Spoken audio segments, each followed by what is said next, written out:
Bila mati saja anak Adam, terputus segala amalan-amalan dia kecuali 3 je yang boleh terus hidup. Apa dia? Waladin salih yad'uhu lah. Anak yang salih yang mendoakan kita. Yang kedua apa dia? Sadaqatin jariyah, sedekah yang bermanfaat. Yang ketiga apa dia? Yang ketiga al-ilmu yantafi'u bih, ilmu yang bermanfaat pada orang lain. Setelah mana kematian di kalangan mereka tersebut. La ilaha illallah Muhammadun Rasulullah alaihi salatullah wa alihi wal ahibba. Assalamualaikum warahmatullahi ta'ala wabarakatuh. Alhamdulillahi rabbil alamin. Wassalatu wassalamu ala ashrafil anbiya'i wal mursalin wa ala alihi wa sahbihi ajma'in. Subhanaka la ilma lana illa ma 'allamtana innaka antal alimul hakim. Rabbi shrah li sadri wa yassir li amri wahlul 'uqdatam min lisani yafqahu qawli. Rabbi yassir wa la tu'assir wa tammim bil khair. Amma ba'd. Para hadirin yang dihormati sekalian, alhamdulillah kita syukur pada Allah kerana di antara maghrib dan isyak ini kita diberi lagi peluang oleh Allah untuk kita sama-sama belajar ataupun kita memahami perjalanan kita pada masa yang akan datang, yang kita akan lalui dalam kehidupan kita ini, iaitu perjalanan kita ke alam barzakh, yang saya diminta untuk baca kitab dan juga sebut beberapa perjalanan-perjalanan yang kita akan lalui pada masa yang akan datang ini. Tuan-tuan tahu bahawa masa yang kita berada sekarang ini merupakan masa yang paling tak pernah dalam sejarah kita berada dalam satu suasana berkecamuknya kematian manusia. Matinya manusia ni seramai sejumlah lebih kurang 1 juta lebih kerana COVID-19 ini sendiri. Dan alhamdulillahnya dalam jumlah yang terjadi ini, nama kita tak tersenarai di antara mereka tersebut.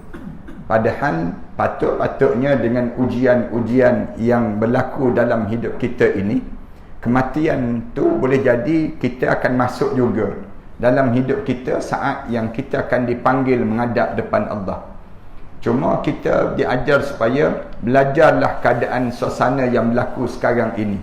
Jangan kita jadi semakin berlakunya wabak ataupun keadaan yang sedang berlaku ini, kita semakin jauh dengan Allah. Orang kita pelik di saat mana kita sedang berada dalam satu suasana kemarahan Allah. Tak pernahlah Allah marah sebegini rupa terhadap bumi ini, kecuali sekarang inilah masa yang kita dapati Allah marah semarah-marah termasuk negara kita. Dalam keadaan kita ni hari ni lagi naik jumlah yang terjadi, dalam jumlah 400 lebih pada hari ni. Sepatutnya kita kena jangan sampai peringkat kemarahan Allah ini berterusan. Bagaimana caranya? Kita mesti cari jalan untuk menenangkan kembali alam ini dengan cara kita kembali kepada Allah, balik semula kepada perintah Allah dalam hidup kita ini. Betul lah Kementerian Kesihatan suruh kita jaga jangan bersentuhan, jaga yang disebut dengan kita jangan dekat sangat, distance kita ini jangan kita hampir. Tapi dalam masa yang sama juga kita kena jangan jauh kita dengan Allah, kita kena semakin dekat dengan Allah. Dekat dengan Allah ni macam mana? Buat persiapan diri kita. Jangan kita ingat kita tak kena COVID maka kita tak mati-mati. Ni satu penyakit di kalangan kita hari ni. Kita lari daripada COVID, lari daripada kenanya COVID-19. Tengok-tengok kita mati juga.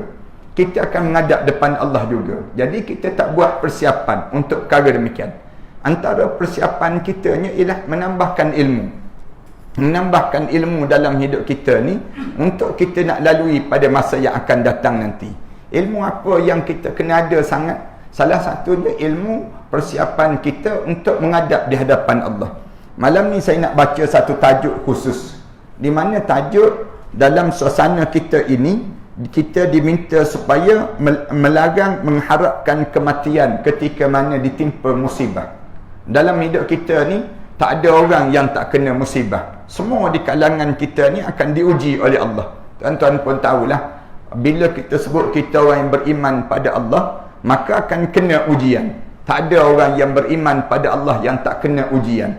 Dan apa yang berlaku pada kita hari ni pun ni merupakan ujian Allah. Yang kita kena faham, selagi mana kita tak kembali kepada Allah, selagi itulah kita akan diuji dengan ujian-ujian yang besar dalam hidup kita. Ujian ini bergantung pada seseorang. Ada orang yang mampu memikulnya, ada orang yang dia dalam keadaan yang dia tak mampu nak pikul keadaan yang berlaku dalam hidup ini.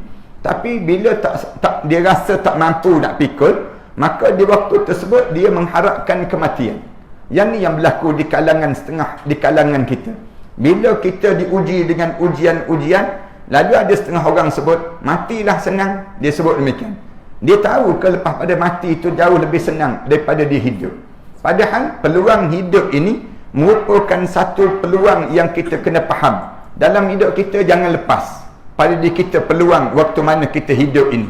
Ramai orang kita bila dia hidup, dia fikir bahawa dia ni diberi nikmat untuk dia mengecapi nikmat-nikmat hidup tanpa dia fikir apa benda yang dia kena buat bila dia diberi peluang untuk hidup ini. Dalam hadis Rasulullah sallallahu alaihi wasallam, Rasulullah ajar pada kita, irtanim khamsan qabla khamsin. Rebut 5 masa sebelum datang 5 masa dalam hidup kami.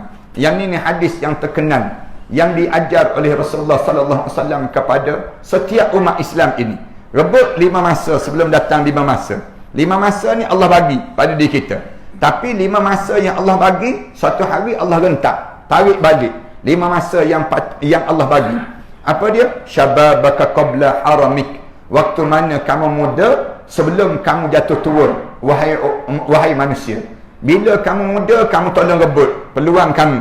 Kerana orang muda ni tak mudah jadi orang muda. Kerana apa dia? Ramai orang muda dia leka waktu mana saat muda dia. Dan bila kamu akan terasa nikmatnya muda ni bila kamu tua. Selagi mana kamu tak tua, selagi tu kamu tak rasa nikmat muda kamu dalam hidup kamunya kamu lalai. Kamu terlupa terhadap nikmat yang Allah bagi pada kamu waktu muda. Bila lagi kamu kena ambil peluang dalam hidup kamu, Rasulullah sebut, wa ghinaka qabla faqrik. Waktu mana kamu kaya sebelum kamu jatuh miskin. Orang kaya jangan ingat dia kaya sampai bila-bila. Satu hari nanti kamu akan jatuh miskin dalam hidup kamu. Jangan kita ingat kita ni bila ada harta segala-gala, kita memiliki segala-gala. Tak. Rasulullah kata, satu hari nanti harta kamu tu tak bernilai lagi pada diri kamu. Kamu waktu mana kamu nak bagi derma, orang tak nak terima derma kamu. Waktu mana kamu nak buat jamuan, orang tak nak datang jamuan kamu. Kamu manfaat apa? Kamu harta benda banyak, tapi satu ketika kamu jatuh miskin pada diri kamu. Miskin kawan-kawan, miskin yang disebut dengan persahabatan, miskin dengan doa-doa orang yang soleh untuk diri kamu. Kamu dah miskin dah di saat demikian. Kemudian yang ketiga, bila kena rebut lagi masa dalam hidup kita ni, wa faraghaka qabla syughlik. Waktu mana kamu lapang sebelum kamu disibukkan dalam hidup kamu. Kamu lapang ni, jangan kamu ingat kamu lapang sampai bila-bila, wahai hamba Allah. Satu hari nanti kamu akan jadi sibuk, kelam kabut pada diri kamu. Bila kamu sibuk? Bila kamu kena sakaratul maut. Bila kamu kena sakaratul maut, kamu jadi sibuk yang amat sangat. Waktu tu kelam kabut dalam hidup kamu. Bila lagi kamu kena ambil peluang dalam hidup kamu? Sihhataka qabla saqam. Waktu mana kamu sihat sebelum kamu jatuh sakit dalam hidup kamu. Ni pun kamu ambil peluang pada diri kamu. Orang yang sihat, jangan kamu biarkan waktu sihat kamu tersebut dalam keadaan yang begitu saja, jangan. Tapi ambil peluang lah. Waktu mana kamu sihat, datanglah masjid, datanglah ke surau. Waktu mana kamu sihat, kamu belajarlah ilmu yang kamu belum dapat lagi dalam hidup kamu.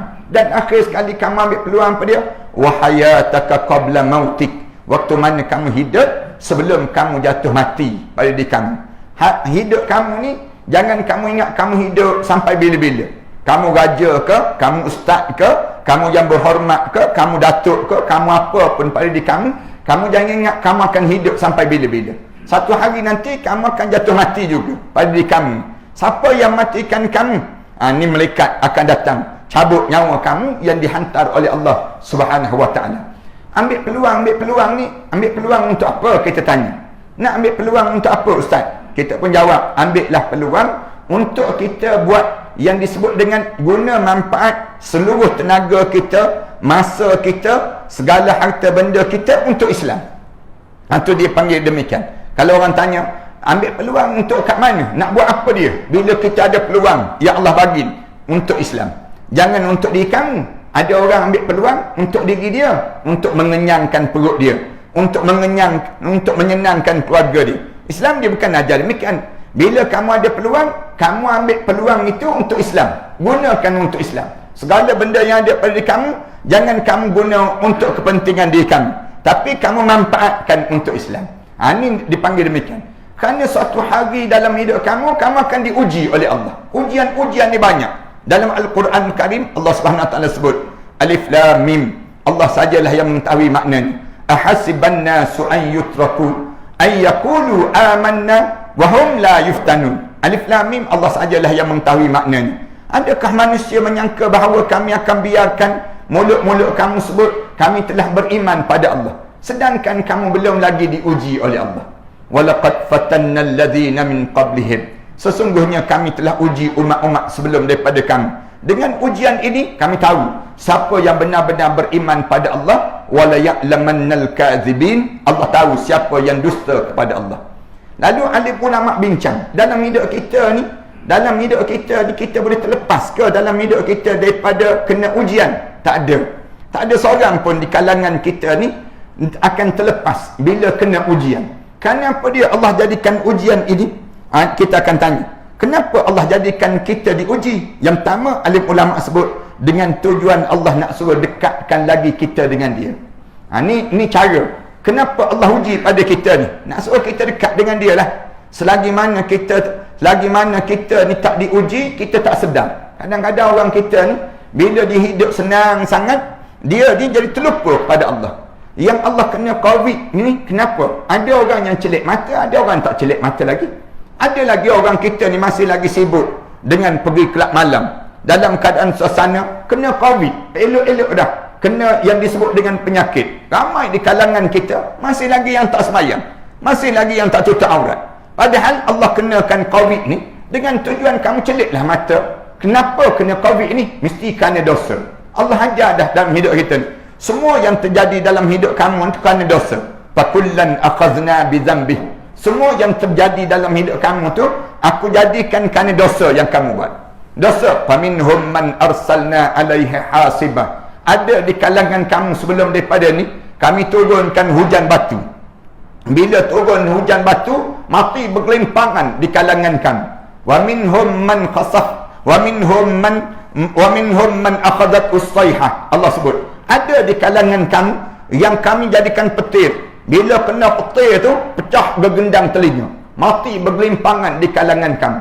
Wa minhum man khasafna bihil ard. Ada di kalangan kamu yang telah kami jadikan kami belah bumi, kami berungsurkan tanah, mati bergelimpangan kamu dalam tanah. Wa minhum man aghraqna. Ada di kalangan kamu yang telah kami gelombangkan air yang besar, jadi tsunami, lalu mati bergelimpangan kamu dalam air tersebut. Wa ma kana Allahu liyazlimahum. Allah sebut Allah tak buat demikian kerana nak buat khianat pada kamu. Walakin kanu anfusahum yazlimun. Tapi yang berlaku ni kerana kamu buat zalim pada diri kamu sendiri. Itu cara Allah. Bila Allah dia nak kenakan, nak suruh kita ingat pada dia balik, Allah jadikan ujian. Itu sebab yang pertama. Alim ulama sebut demikian. Yang keduanya, untuk mengkafarahkan dosa kita yang lalu. Kalau orang tanya kenapa kita kena uji ustaz dalam hidup ni, kerana Allah nak kafarahkan dosa-dosa kita yang lepas. Allah nak buang dosa-dosa ni. Lalu Allah kenakan ujian dalam hidup. Kadang-kadang kan di kalangan kita tanya, kenapa bila kita tua-tua ni ada je penyakit 3 serangkai kita sebut. Kenapa kita dulu muda-muda tak kena, waktu mana kita tua baru kena? Ada di kalangan kita tanya, saya ni dulu ustaz jaga kesihatan, jaga makanan, jaga itu, tiba-tiba kena juga go out dipanggil. Kena juga gaul. Kenapa saya ni kena juga? Padahal saya ni dah jaga dah. Jawabnya Allah nak kafarah dosa. Dia panggil. Allah nak kafarah dosa. Allah nak suruh kita ni bila kita mati tak ada lagi dosa yang kita bawa. Ni saat mana kita hidup ni Allah kenakan dahulu. Mana kita nak di dunia kenakah ataupun kita nak dalam kubur yang kena. Tentulah orang yang cerdik dia kata, tak apalah Allah, kalaupun kamu kenakan pada aku ujian di dunia ni, moga-moga dengan ujian yang aku kena ni menyebabkan terhapus dosa-dosa aku yang lalu. Ini cara demikian. Dalam hadis Rasulullah cerita panjang dalam bab ni.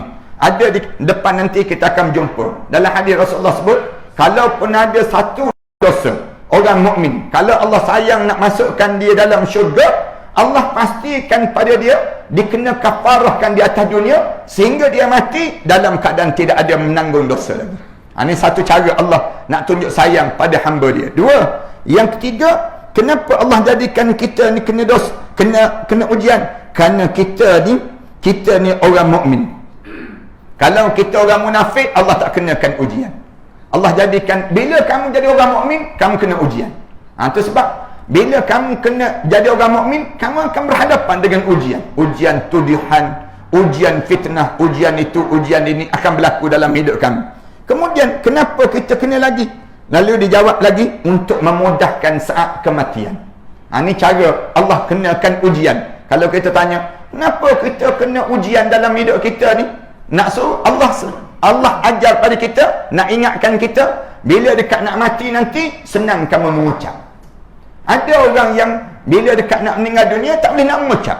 Kenapa tak boleh mengucap? Hanya dosa-dosa datang mengganggu saat mana dia nak menghadap depan Allah. Ramai orang kita ni bila dia je tangguh taubat, bila saat mana dia dekat nak menghadap depan Allah, tiba-tiba dia tak boleh nak melalui saat yang begitu. Kenapa dia tak boleh? Kerana dosa-dosa dia mengganggu dalam kehidupan dia. Yang ni terjadi dalam kehidupan seorang tersebut. Kemudian kenapa lagi kena ujian? Untuk mendapatkan dia yang disebut dengan untuk memudahkan dia mendapatkan syurga Allah. Itu cara alim ulama ajar. Kenapa lagi kita kena ujian? Untuk nak mendapatkan kita syurga dengan cara yang mudah. Itu cara bila kita kena ujian di atas dunia, senang masuk dalam syurga Allah Subhanahu wa ta'ala. Ni di antara jawapan-jawapan para alim ulama. Lalu pada saat ini kita nak sebut beberapa perkara. Kita ni bila kena ujian-ujian pada kita, jangan harap satu benda jangan kamu harap. Harap apa dia? Harap mati. Jangan kamu harap mati. Bila kamu kena ujian dia, kamu kena tanggung ujian ini. Belajarlah untuk menanggung ujian. Kenapa kita jangan mengharapkan kematian? Dia ada beberapa sebab. Sebab yang pertamanya, kerana hidup itu pahala. Hidup ni pahala. Kita kena ingat demikian. Selagi mana kita boleh hidup, selagi mana kita ni Allah Subhanahu wa ta'ala bagi pada kita bernafas, setiap nafas-nafas mukmin ini dianggap pahala. Itu cara pada diri kita ni. Bila kita ni bernafas, kita boleh hidup, kita kena ingat hidup ini pahala. Bila kita mati, habislah pahala. Rasulullah sallallahu alaihi wasallam ajar pada kita, "Iza mata ibnu Adam, inqata'a amaluhu illa thalatha." Bila mati saja anak Adam, terputus segala amalan dia kecuali 3 je yang boleh terus hidup. Apa dia? Waladin salih yad'uhu lah. Anak yang saleh yang mendoakan kita. Yang kedua apa dia? Sadaqatin jariyah, sedekah yang bermanfaat. Yang ketiga apa dia? Yang ketiga, al-ilmu yantafi'u bih, ilmu yang bermanfaat pada orang lain. Setelah mana kematian di kalangan mereka tersebut. Yang keduanya, kalau kita perhati kenapa Allah Subhanahu wa ta'ala larang, Islam larang, jangan harap mati bila kita kena ujian.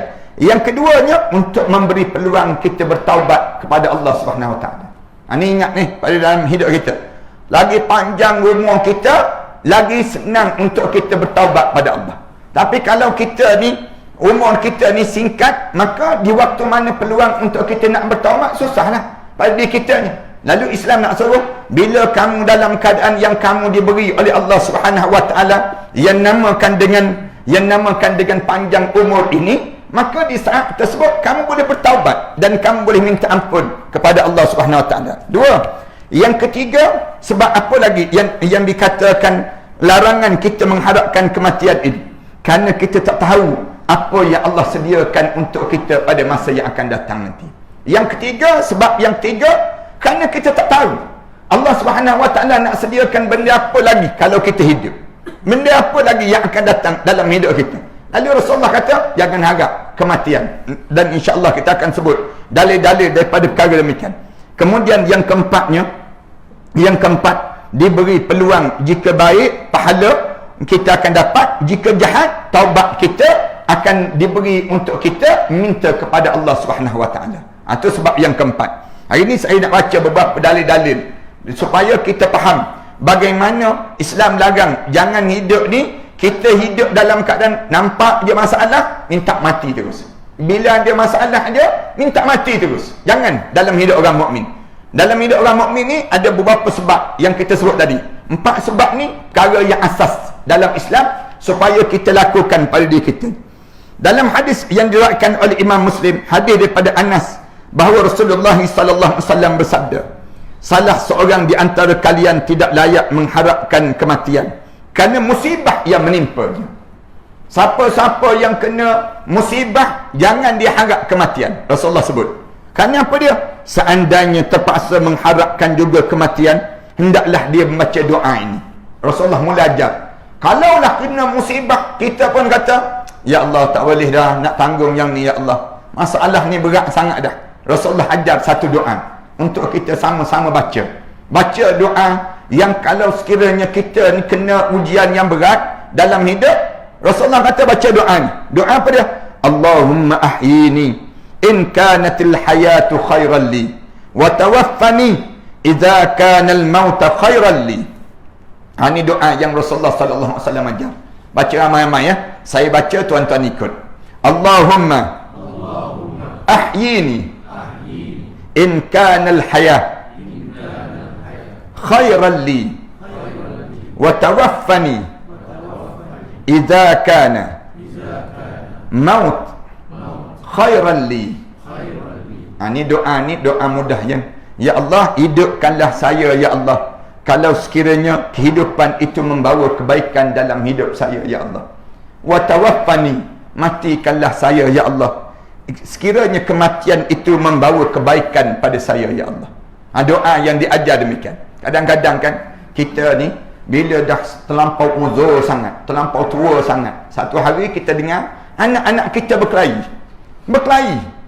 bincang sama-sama dia, nak sebutnya siapa yang nak jaga mak ayah. Kita dengar dalam rumah tu anak-anak kita bercakap. Dia kata abang lah yang jaga. Kakak ni pula sebut abang yang jaga. Abang pula sebut aku banyak kerja, engkau yang kena jaga. Berkelahi di kalangan anak-anak kita, nak jaga kita. Lalu di waktu itu kita rasa kita ni jadi beban dah pada anak-anak kita. Hidup kita ni menyusahkan mereka dah. Sampai tahap demikian. Lalu bacalah doa ni. Allahumma ya Allah, wahai Tuhanku, ahyini, tolong hidupkanlah aku ya Allah. In kana al hayatu khairan li, kalau sekiranya kehidupan ni membawa kebaikan pada aku ya Allah. Wa tawaffani, matikanlah aku ya Allah. In kana al maut khairan li, kalaulah sekiranya kematian itu membawa kebaikan dalam hidup aku ya Allah. Ini doa ni kita ajar. Kadang-kadang kita je waktu mana kita sakit ni, dengar doktor cakap dengan keluarga kita. Doktor bisik, misal contohnya, tak panjang dah umur ayah kamu ni, tak panjang dah umur mak kamu ni, suasana dia ni begini. Kita pun baca doa ni. Doa yang Rasulullah ajar. Rasulullah kata, kamu dalam keadaan yang payah di saat itu baca doa ni. Allahumma ahyini, ya Allah, tolong hidupkanlah aku ya Allah. In kanal hayatu khairan li, kalaulah kehidupan ini membawa kebaikan pada diri aku ya Allah. Wa tawaffani, matikanlah aku ya Allah. Idza kanal maut khairan li, ketika mana kematian itu baik dalam hidup aku ya Allah. Rasulullah ajar supaya kita baca doa itu, supaya kita di saat mana kita baca doa demikian, Allah lah yang memberi keputusan yang terbaik dalam hidup kita. Ini Rasulullah sebut demikian. Satu yang pertama. Abu Hurairah radhiyallahu anhu meriwayatkan bahawa Rasulullah sallallahu alaihi wasallam bersabda. Rasulullah sebut lagi, tidak boleh salah seorang di antara kalian mengharapkan kematian. Tidak juga berdoa agar segera dimatikan sebelum kematian itu menjemputnya. Rasulullah sebut asas hidup ni Jangan kamu harap mati. Masalah macam mana pun pada diri kamu, jangan kamu harap mati. Rasulullah sallallahu alaihi wasallam sebut demikian. Janganlah kamu ni kamu rasa berat bebanan dengan kehidupan ini sehingga datang perasaan pada diri kamu, matilah aku lebih baik pada dalam hidup ini. Jangan. Rasulullah sebut demikian. Tapi Rasulullah sallallahu alaihi wasallam sebut, sehinggalah bila kamu kena sampai mati ni, mati ni bila sampai masa kamu, Allah akan matikan kamu. Kamu janganlah dengar saja doktor bagi tahu pakcik, penyakit pakcik ni tak boleh tahan dah ni, akan mati dah penyakit pakcik ni. Jangan kita kata sebaik-baik mati cepatlah tu, esok teruslah, misal contoh.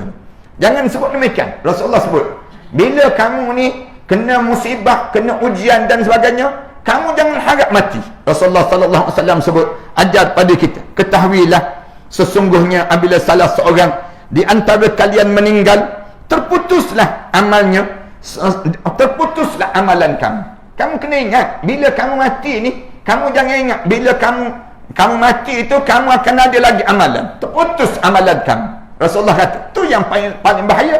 Maknanya bila kamu hidup itu pahala. Kamu selagi mana kamu boleh hidup, kamu usahalah biar hidup. Kadang-kadang kan ada orang yang bila dia brain dead, misal contohnya, otak dia telah mati, tapi jasad dia hidup lagi. Digunakan oksigen, digunakan dengan bantuan pernafasan. Dia oksigen dia membantu dia hidup. Lalu macam mana kita nak buat? Nak cabut ke tak cabut? Lalu diajar dalam Islam, jangan cabut selagi mana dia ada duit untuk menanggung oksigen tersebut. Guna harta benda dia. Guna harta benda dia untuk tanggung. Kenapa? Bila dia bernafas tu, tiap kali mana dia bernafas, tiap kali itulah pahala dan tiap kali itulah dikafarah dosa dia. Tu ganjaran. Sampai bila? Sampailah di saat mana habis harta-harta yang dia cari. Ini pesan pada anak-anak kita kan. Anak-anak kita ni, kalaulah suatu hari nanti abah ni satu hari otak dah mati dah, jasad dia hidup pun dengan oksigen je, bantuan oksigen. Selagi mana ada harta abah, jangan habiskan harta abah tersebut, guna, bayar kepada hospital. Kalau dah sampai kena butang, masa itulah masa perlu yang dicabut oksigen tersebut untuk kamu tidak menanggung lagi beban, abah pun tak menanggung beban bila masuk dalam kubur nanti. Itu cara dalam hidup kita. Kerana kita cari harta benda ni untuk apa dia? Cari harta benda untuk kita dapat pahala dalam hidup kita.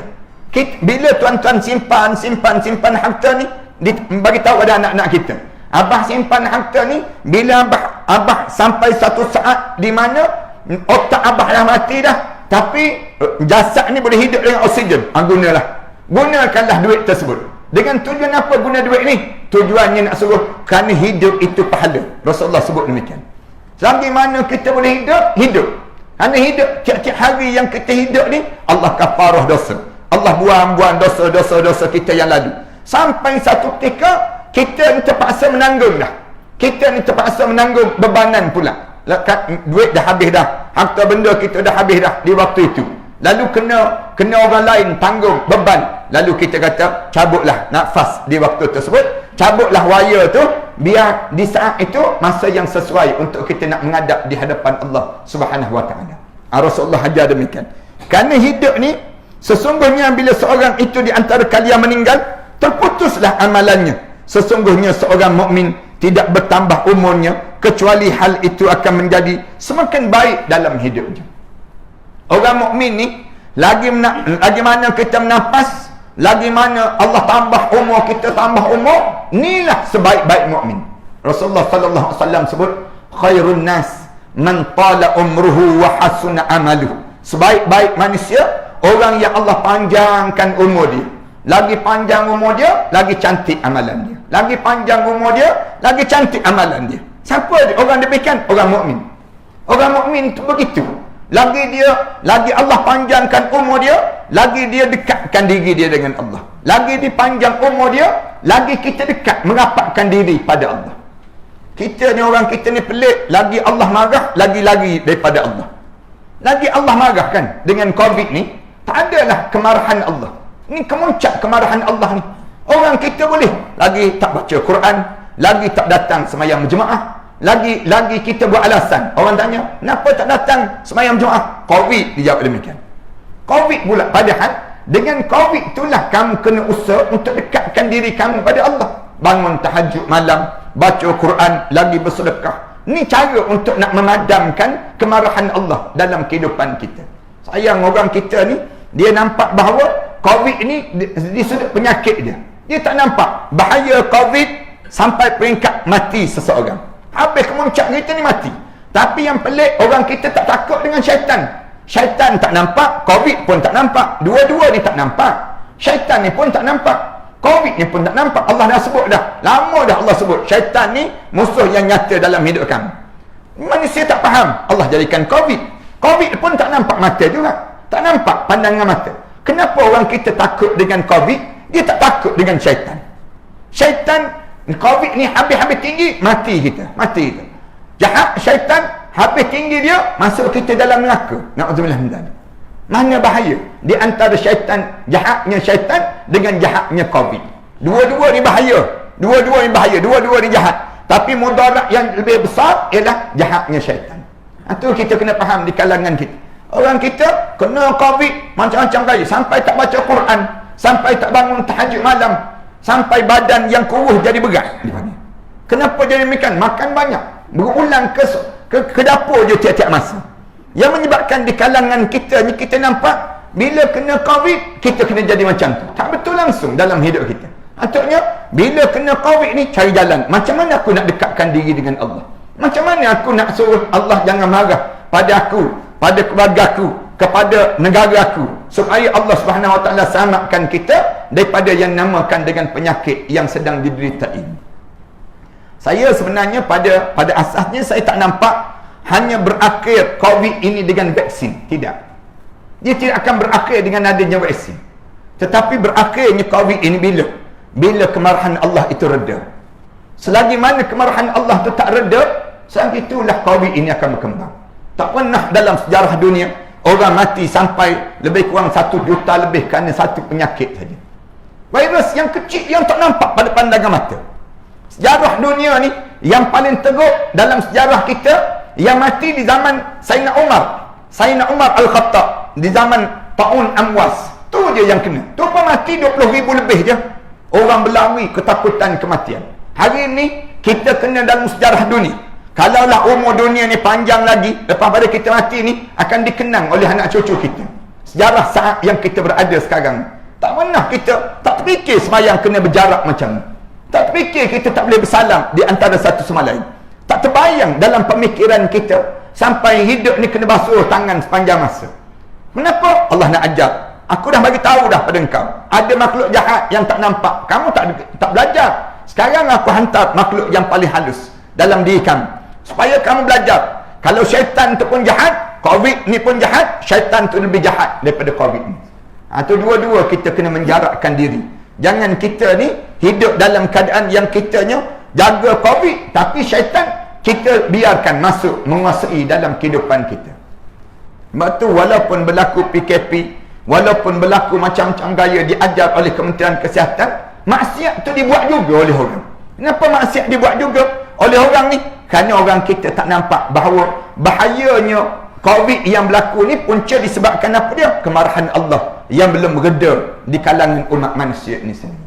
Marahnya Allah dengan kita. Kemudian masih daripada Abu Hurairah radhiyallahu anhu, Rasulullah sallallahu alaihi wasallam sebut bahawa Rasulullah sallallahu alaihi wasallam bersabda, tidak boleh salah seorang di antara kalian mengharapkan kematian, sebab jika dia seorang yang baik, ia akan semakin bertambah baik. Rasulullah sebut demikian. Kalau dia orang soleh, kalau dia harap mati, habislah soleh dia tersebut. Kalau dia orang soleh, bila dia tak mengharapkan kematian, dia harap panjang umur, lagi banyak pahala yang dia buat, lagi banyak ganjaran yang Allah sediakan untuk diri dia. Ini Rasulullah ajar demikian. Kemudian jika seorang tersebut dia jahat, mungkin akan dia meninggalkan kejahatan itu bila dipanjangkan umurnya. Rasulullah sallallahu alaihi wasallam harap demikian.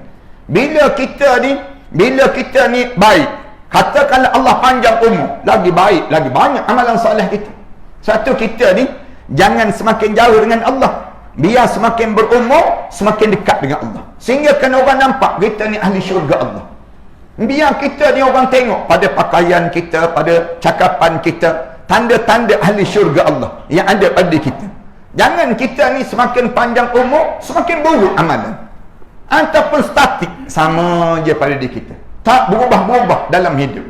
Baca sejak muda sampai tua, inna a'tayna, inna anzalna. Jangan begitu. Biar menambahlah. Lagi menambah umur kita, lagi menambah amalan kita, lagi banyak hafalan kita, lagi dekat kita dengan Allah Subhanahu wa taala dalam hidup kita. Ni sifat orang mukmin. Rasulullah ajar demikian. Orang mukmin demikian. Kemudian sedangkan Imam Ahmad Ar-Razzaq, Abu Ya'la, Al-Hakim dan Al-Baihaqi meriwayatkan hadis daripada Jabir bin Abdullah bahawa Rasulullah sallallahu alaihi wasallam bersabda. Rasulullah sallallahu alaihi wasallam sebut, janganlah kalian mengharapkan kematian, kerana sesungguhnya tempat pengawasan Allah, Allah itu adalah lebih menakutkan. Rasulullah kata, jangan kamu harap kematian, kerana dalam kubur tu jauh lebih takut daripada hidup atas dunia.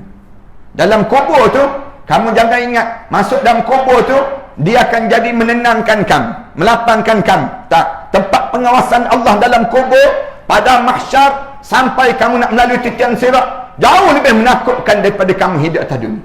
Kamu rasa takut bila kamu kena ujian, kamu rasa takut. Tapi dalam kubur tu jauh lebih menakutkan. Cuba bayang malam pertama dalam kubur macam mana. Allah tak payah malam pertama lah. Hari pertama orang letak kita dalam kubur seksyen 21 tu senang. Bila orang letak jenazah kita di kubur seksyen 21 tu, tanah tu tutup di atas tu badan kita ni, rasa air tu menitik daripada atas tu turun ke bawah. Macam mana kita nak jadikan kubur kita ni sama daripada air yang turun tu? Hari yang kedua kita dalam kubur, badan kita bau semacam je, tiba-tiba keluar ular di kaki kita. Ular pula warna hitam sebesar tengkuk unta. Rasulullah kata, bala je tu badan kita, mula belik badan kita. Agak-agak macam mana kita nak lepas daripada belitan ular yang sedang menggigit kita? Hari yang tiga kita dalam kubur tu, dah bau badan semacam dah 3 hari dah dalam kubur ni.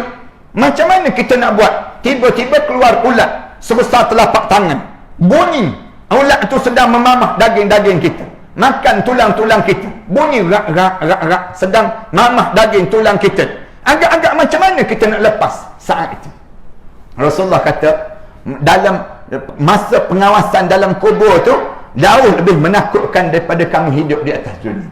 Hidup atas dunia ni kita takut atas dunia. Kita boleh cari orang, kita boleh jumpa, ustaz, saya semalam mimpi menakutkan, semalam saya jadi begini, semalam saya jadi begini. Kita boleh bagi tahu pada doktor, semalam saya menggigil, semalam temperature saya naik. Macam mana doktor nak buat? Kita boleh cari orang dalam kubur. Nak cari siapa di saat mana kita dalam sorang-sorang dalam kubur? Saat mana kita bangun di padang mahsyar tu, di saat pengawasan Allah, bangun di padang mahsyar, tengah melayang suatan amalan manusia tu, tiba-tiba tangan kiri terangkat, tangan kanan tak terangkat. Agak-agak nak buat macam mana? Agak-agak macam mana nak buat? Yang jangan biarkan tangan kiri terangkat, jangan biar tangan kiri terangkat, nak suruh naik tangan kanan. Tangan kiri tiba-tiba terangkat sendiri tangan kiri. Macam mana kita nak buat supaya turun balik tangan kiri tu, naik balik tangan kanan ini? Nak lalu titian sirat tu, depan titian sirat tu, bawah titian sirat tu, api neraka yang mengaung-ngaung bunyi, syahiqan wahyatafur. Ni ayat yang kita baca tiap-tiap malam lepas isyak kita baca ni, takadu tamayyazu minal ghais. Allah sebut dalam surah Al-Mulk, hampir pecah neraka ni. Takadu tamayyazu kullama ulqiya fiha, ketika mana dicampak tu tergulung-gulung daripada atas tu neraka tersebut orang ni, kullama ulqiya fiha faujun sa'alahum, datang malaikat tanya, khazanatuha alam ya'tikum nadhir. Atas dunia dahulu tak ada orang buat kuliah ke? Tak ada orang mengajar ke? Kamu hidup atas dunia dahulu, alam ya'tikum nadhir, tak ada orang bagi peringatan pada kamu. Kamu jadi macam ni. Allah, Rasulullah kata, masa tu tak boleh nak cerita dah. Takutnya nak melalui titian sirat sampai peringkat nak boleh lepas, biar masuk dalam syurga Firdaus Allah Subhanahu Wa Taala. Ayat ni Rasulullah kata, jangan kamu harap kematian, kerana sesungguhnya tempat pengawasan itu adalah lebih menakutkan. Rasulullah sebut demikian. Sesungguhnya di antara kebahagiaan bagi seseorang adalah panjang usianya. Tanda-tanda tuan-tuan bahagia, Allah panjangkan umur kita. Tanda kita bahagia. Rasulullah sallallahu alaihi wasallam sebut demikian. Tanda-tanda kebahagiaan yang kamu miliki, Allah panjangkan usia dia sehingga Allah memberikan kepadanya kesempatan untuk dia bertaubat pada Allah. Sayang, umur yang Allah bagi ni, minta ampun pada Allah. Berapa kali sehari kena minta ampun pada Allah? 70 kali sehari. Jangan terhenti ayah-ayah, ibu-ibu. Dalam hidup kita ni, tiap-tiap hari itu sebut je, Rabbighfirli, Tuhanku ampunkanlah dosaku. Menitik je air mata kita. Sibuk kita ni dalam hidup kita ni, jalan sikit je, Allahummaghfirli, ya Allah tolong ampunkan dosaku ya Allah.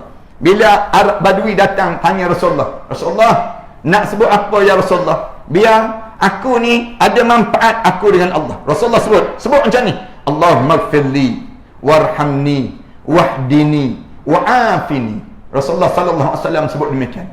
Sebut macam ni, Allahummaghfirli, tolong ampunkanlah dosaku ya Allah. Kemudian warhamni, tolong kesian padaku ya Allah. Aku ni nampak je begini, tapi dalam keadaan diri aku ni kalau kamu tak kesian, hanya aku ya Allah. Wahdini, tolong bimbingkanlah aku ya Allah. Tolong didik aku ni, tolong tunjuk jalan hidup. Macam mana jalan yang sebenar aku nak hidup. Wa'afini, ya Allah maafkanlah segala kesalahan-kesalahan yang aku lakukan sebelum daripada ni ya Allah. Ini doa sebagai seorang mukmin. Rasulullah sallallahu alaihi wasallam sebut, lagi panjang umur dalam hidup kita ni, lagi panjang usia kita ni, lagilah kita banyak taubat pada Allah, minta ampun dan minta ampun pada Allah. Kemudian disebut lagi oleh Qais ibn Hazim berkata, kami pernah datang mengunjungi Khabbab yang saat mana dia hendak membakar diri dia, yang saat itu hendak membakar diri dengan 7 kali bakaran. Lalu dia berkata, seandainya Nabi SAW tidak melarang kita berdoa untuk memohon, nescaya aku akan melakukannya. Khabbab bin Al-A'raj, di antara sahabat Rasulullah SAW yang dianya nak dibakar. Dia kerana dia beriman dengan apa yang dibawa oleh Rasulullah SAW. Dibakar dengan 7 kali bakaran. 7 kali bakaran kerana Islam, kerana beriman pada Allah. Bila saat yang sebegitu, dalam keadaan yang Khabbab ini berlaku pada Khabbab, lalu Rasulullah SAW bila dalam keadaan orang nak bakar Khabbab ini, Khabbab kata, walaupun macam mana pun ujian yang berlaku dalam hidup kamu, jangan sekali-kali kamu minta kematian pada diri kamu. Ini Khabbab bin Al-A'raj dipanggil demikian. Al-Qasim, pelayan Muawiyah, meriwayatkan bahawa Sa'ad ibn Waqqas pernah berdoa mengharapkan kematian. Rasulullah sallallahu alaihi wasallam mendengarnya.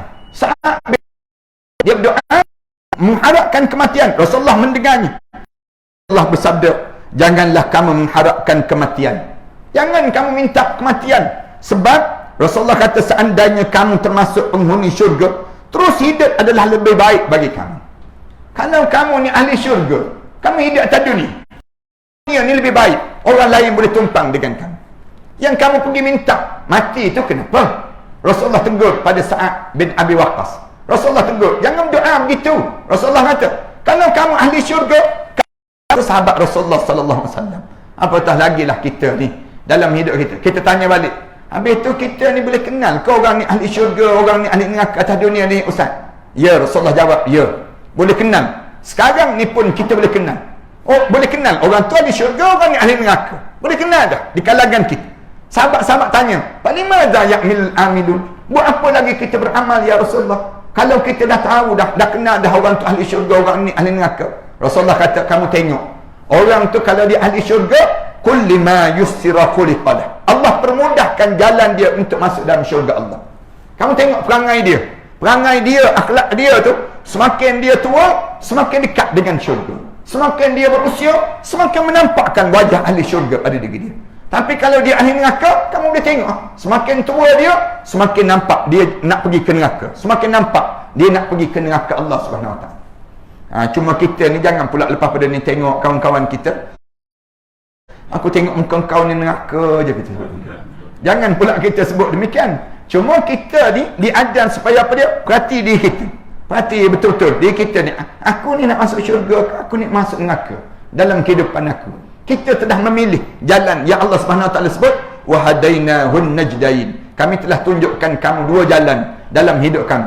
Fa alhamaha fujuraha wa taqwaha. Aku ilhamkan pada kamu 2 jalan. dalam hidup kamu. Sama ada kamu nak masuk syurga ataupun kamu dihumban ke dalam neraka. Apabila tajuk ni insya-Allah kita akan sebut keutamaan umur yang panjang dalam ketaatan pada Allah pada pengajian yang akan datang nanti pula insya-Allah. Tajuk ni pun tak ingat-ingat dah lepas benda ni tak. Jadi mudah-mudahan Allah jadikan sekali sebulan kita ni ada kesempatan dan manfaat untuk kita memahami yang diajar oleh, saya baca daripada yang dikarang oleh Imam Jalaluddin As-Suyuti. Di antara kitab yang kalau tuan-tuan ada masa, tuan-tuan beli kitab ni, Ziarah ke Alam Barzakh. Ziarah ke Alam Barzakh ni di antara kitab yang saya belajar semenjak daripada kecil lagi. Belajar petang-petang Jumaat saya belajar dengan Allahyarham Tuan Guru Datuk Ni Abdul Aziz Nikmat. Waktu mana dia mengajar lepas pada Jumaat tiap-tiap minggu. Dia mengajar waktu mana saya kecil dahulu. Tuan-tuan baca kitab ni. Kalaupun tuan-tuan tak sempat, tuan-tuan boleh baca dan tuan-tuan mudah-mudahan dengan cara demikian kita sentiasa bersiap sedia untuk menghadap di hadapan Allah Subhanahu Wa Taala dalam perjalanan hidup kita ini sendiri. Terima kasih di atas kesempatan yang baik ini. Mudah-mudahan Allah panjangkan umur kita dan Allah jadikan semua yang hadir pada malam ni di kalangan ahli syurga firdaus Allah insya-Allah. Wassallallahu ala Muhammad wa ala alihi washabihi wasallam walhamdulillahirabbil alamin.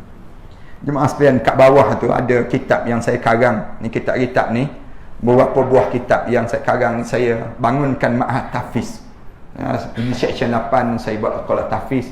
Saya dah lebih kurang 12 tahun dah saya buat dalam sekolah tahfiz. Saya ambil anak-anak yatim. Saya buat di Kelantan sebuah, saya buat di Pahang sebuah, di section 8 ni sebuah. Kemudian saya buat lagi di Pulau Langkawi sebuah. Yang terbaru ni saya buat di Kuala Terengganu sebuah. Apabila ada seorang hamba Allah yang wakafkan tanah seluas 8 ekar pada saya. Kemudian saya diminta saya bangunkan sekolah tahfiz. Alhamdulillah saya bangunkan 5 buah lah sekolah. Kemudian satu college di U12 ni kita bangunkan college Islam. Anak-anak yang habis 30 juzuk sana sambung pula di U12 ini. Takat ni di U12 tu ada lebih kurang 80 lebih lah anak-anak yang habis 30 juzuk Al-Quran. Yang paling laju berbau ni yang menghafal Quran di section 8 ni, seorang hamba Allah dia menghafal dalam masa 3 bulan habis 30 juzuk Al-Quran. Ini kelebihan anak-anak kita ni, Allah kurniakan demikian. 3 bulan tu habis 30 juzuk. Allah jadikan kelebihan yang tersendiri di antara mereka. Kita ni 30 tahun, inna anzalna. Kita ni walaupun begitu pun kita belum boleh di kalangan kita. Saya bangunkan sekolah tahfiz ini mudah-mudahan biar ramai di Malaysia kita ni anak-anak yang soleh, orang-orang soleh yang boleh tolong kita di akhirat nanti. Cara demikianlah saya tolong di selatan Thailand pun dah sama juga. Di selatan Thailand, bila saya pergi ke selatan Thailand dalam lebih kurang 8 tahun yang sudah, bila ada anak-anak kecil-kecil je, umur lebih kurang 9 tahun, 10 tahun, lebih kurang 22 orang, anak putih-putih je. Saya tanya anak-anak ni mana? Datang daripada mana? Mereka jawab, ni anak-anak yatim piatu Ustaz, yang bapa mereka ditembak mati, kami bawa datang dalam kuliah Ustaz tersebut.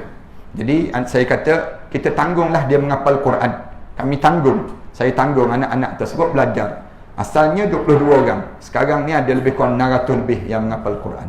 600 lebih ni tiap-tiap bulan saya dengan sahabat-sahabat pakat cari dana. Dalam 30,000, 40,000 sebulan kita hantar dana pada mereka tersebut di selatan Thailand. Alhamdulillah setakat ni jaya dalam suasana 8 tahun lebih, tiap-tiap bulan kita tolong dan bantu ni sendiri. Dengan cara kita suruh mereka bila lebah tersebut hasilkan madu tersebut mereka bangun tahajud malam-malam, mereka letak depan mereka berdoa pada Allah, mereka hantar ke section 8. Saya gunakan untuk perubatan Islam. Di section 8 tu saya beli bangunan tersebut, asalnya 5 juta nak dijualnya. Alhamdulillah saya beli dalam jumlah 2 juta saja. Kemudian kita bangunkan. Kemudian alhamdulillah dalam suasana tersebut saya buat pusat rawatan Islam. Orang yang kena sihir, kena gangguan, saka dan sebagainya, jemput datanglah section 8 tersebut. Tuan-tuan datang. Saya tak ada bayaran apa-apa pun. Nak suruh orang kita jangan syirik pada Allah je. Datang, ramai yang datang mengadu, Ustaz, malam-malam mimpi air, mimpi jumpa dengan rumah lama, mimpi menyusu bayi, kadang-kadang jumpa budak-budak kecil. Benda apa ni Ustaz? Saya sebut ni gangguan saka. Kebanyakan orang kita kena gangguan saka ni sendiri. Kena gangguan saka ni masalah. Tapi kalau kena gangguan pusaka tak masalah langsung. Gangguan pusaka tu senyum-senyum je. Saya jadikan dalam bentuk lotion macam ni lah. Tuan-tuan sapu je malam-malam nak tidur tu, sapu kat belakang, sapu dekat sendi-sendi ni, sendi-sendi kita kadang-kadang kebah-kebah tu, cuba sapu. Mudah-mudahan Allah selamatkan kita daripada gangguan saka sebegini, insya-Allah. Wa sallallahu ala Muhammad wa ala alihi wa sahbihi wasallam. Alhamdulillah. Bismillahirrahmanirrahim. Alhamdulillahirabbil alamin. Wassalatu wassalamu ala rasul amin wa ala alihi wa sahbihi ajma'in. Rabbana iftah bainana wa baina qaumina bil haqq wa anta khairul fatihin. Rabbana atina fid dunya hasanah wa fil akhirati hasanah wa qina adzaban nar. Sallallahu ala Muhammad wa ala alihi wa sahbihi wasallam. Alhamdulillahirabbil alamin. La ilaha illallah Muhammadun Rasulullah alayhi salatullah wa alihi wal ahibba.